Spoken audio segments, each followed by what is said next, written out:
Click করুন অ্যাপের bell আইকনে আর সাবস্ক্রাইব করুন এবিপি আনন্দ। সব সময় থাকুন খবরে। পুজোর অপেক্ষায় দিন গোনার পালা শুরু হয়ে গিয়েছে। নিউ নর্মাল পুজোর প্রস্তুতি কেমন চলছে? মুদিয়ালি ক্লাবের পুজো প্রস্তুতি ঘুরে দেখলেন অভিনেত্রী অমৃতা চট্টোপাধ্যায়।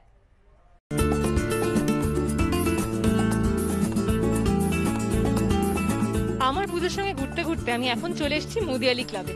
দাঁড়ান, মাস্কটা খুলে কথা বলি। মুদিয়ালি ক্লাবের এই বছরটা হচ্ছে ৮৬তম বর্ষ। আর এই বছরের থিম হচ্ছে দায়। আলো ছায়ার আঁচল খানি লুটিয়ে পড়ে বনে বনে, ফুলগুলি ওই মুখে চেয়ে কি কথা কয় মনে মনে, আলো ছায়ার আঁচল খানি লুটিয়ে পড়ে বনে বনে। সারা কলকাতাতেই নানাবিধ পুজোয় যেহেতু এবারে বাহুল্য অনেক কম, সেই জন্যে শিল্পীদেরও কাটছাট করা হয়েছে। এই মুদিয়ালি ক্লাব চেষ্টা করছেন সেই সমস্ত শিল্পীদের এই প্যান্ডেলের কাজের সঙ্গে যুক্ত করে তাদের অন্নসংস্থান এবং তাদের কর্মসংস্থানের ব্যবস্থা করার।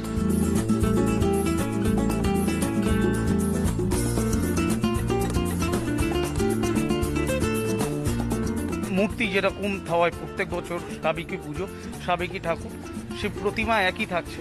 মণ্ডপের যা স্ট্রাকচার লাস্ট ইয়ার অবধি যা হয়েছে সেটাও অনেকেই প্রশ্ন করছে যে এত বড়, কিন্তু আমাদের উল্টো কথাটা হচ্ছে মণ্ডপ যদি না বড় হয় তাহলে একটা মানুষের সাথে একটা মানুষের দূরত্ব বজায়টা রাখা যাবে না। যদি কেউ ইনকেস বিনা মাস্কে এদিকে আসেন তাকে মাস্ক প্রোভাইড করা। অষ্টমীর দিনকে খালি একদিনই, অষ্টমীর দিনকে এসে এই অনুরোধ আমাদের করবেন না যে মণ্ডপে ঢুকতে দিন। আমরা সকাল 6টা থেকে দুপুর 2টো পর্যন্ত বন্ধ থাকবে বাইরের দর্শনার্থীতে, কারণ সেই দিনকে পর অঞ্জলি, ভোগ নিবেদন এবং সন্ধি পুজো, সেটা টোটাল আমাদের মেম্বার এবং পল্লীবাসীর জন্য। আমরা এবার যে ব্যবস্থা করেছি, আমরা সবার জন্য কুপনের ব্যবস্থা করেছি, তো বাড়ি বাড়ি গিয়ে সবাইকে ভোগ বিতরণ করা হবে। 2020 পুজোটা এতভাবে পাল্টে গেছে যে ভাবাই যায় না।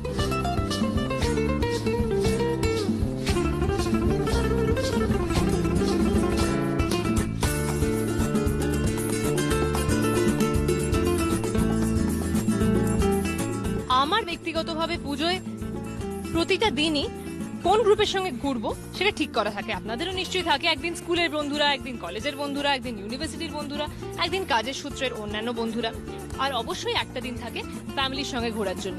তবে এবার আমার মনে হয় পুজোটা অনেক বেশি ঘরোয়া বা হোমলি হয়ে যাবে। কেন বলুন তো? কারণ এলইডি স্ক্রিনে পুজো দেখা যাবে এই প্রথমবার কলকাতাতে। আমরা টিভিতে ভার্চুয়ালি নানাভাবে পুজো দেখতে পারবো, নিজেদের পছন্দের প্যান্ডেলগুলো দেখতে পারবো, এবং তার জন্য আমাদের সবসময় ফিজিক্যালি গিয়ে সেখানে উপস্থিত হতে হবে না।